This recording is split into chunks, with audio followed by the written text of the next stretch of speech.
Again, Texas is having a power emergency and a power plant failure.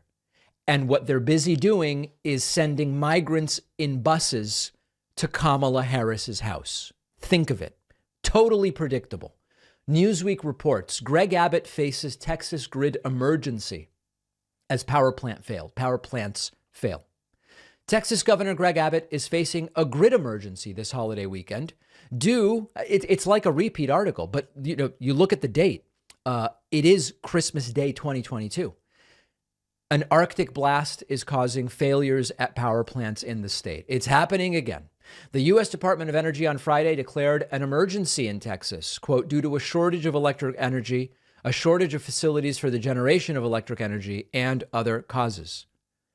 The department's emergency order allows Texas grid operators to pollute more than allowed in an effort to boost electricity generation amid threatening cold temperatures. This means Texas power plants can burn dirtier fuel oil instead of natural gas to generate power through Christmas morning.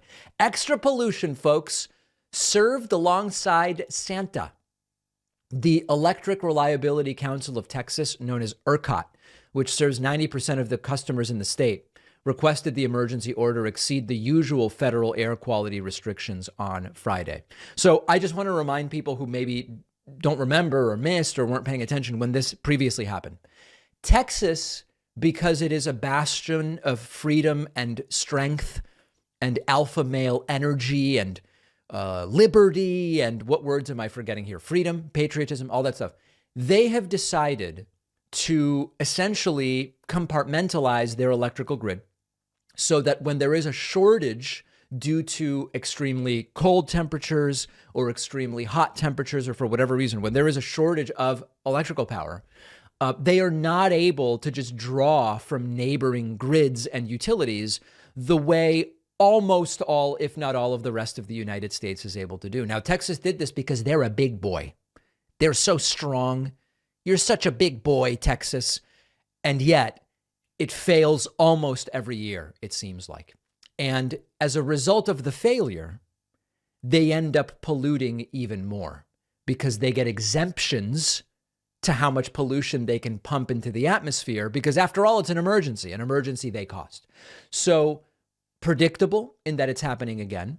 Secondly, Texas spent Christmas sending migrants to Kamala Harris's house on buses instead of dealing with this, to the extent that they'd even be able to deal with it.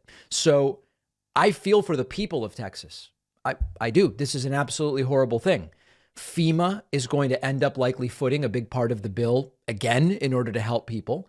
And it's not really accurate to call this a natural disaster. What I mean by that is, yes, it is a weather event that is the catalyst for this happening yet again.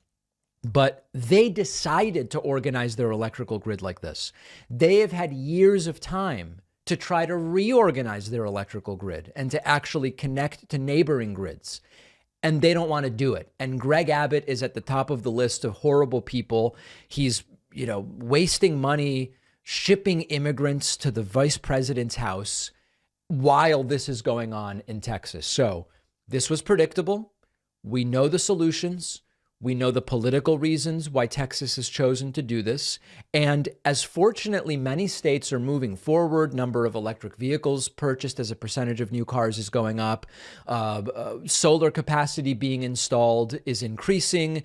Retrofits of homes to totally electric heat pump systems, which can be powered by the sun, solar. We're seeing all these advancements in so many states.